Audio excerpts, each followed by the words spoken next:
We needed a place where customers could go and learn about our tool and get their questions answered at any time from anywhere. So how we still kind of run our implementation process is our customers have the opportunity to have a really, really impactful, effective live training with our implementation consultants. And that's wonderful. It creates a relationship. It is what it is. But at the end of the day, not everyone can attend those live sessions, and not everyone prefers learning in that way.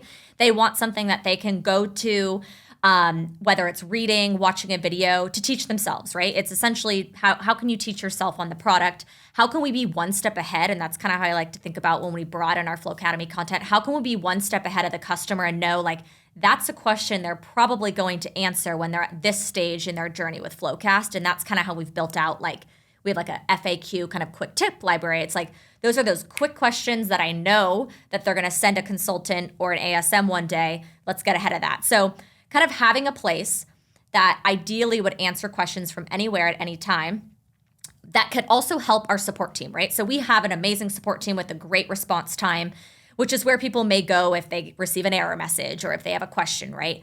But FloQademy can be something that's a little bit more, if something changed recently in the product, like, how do I now know how to use this new button, right? Like, you don't necessarily need to submit a support ticket for that.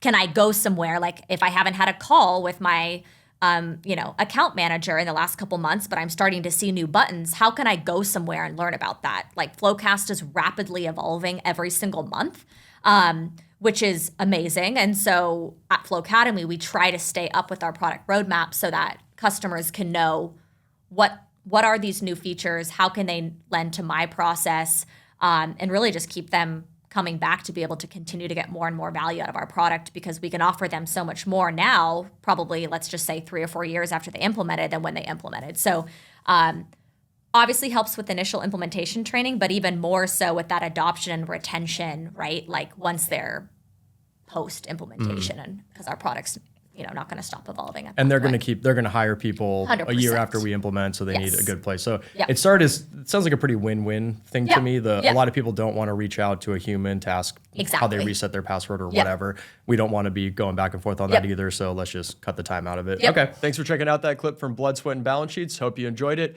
If you want to listen to the whole podcast and get some CPE credits, check us out at FloQademy, which is at learn.flowcast.com, or get the podcast wherever you get your podcasts.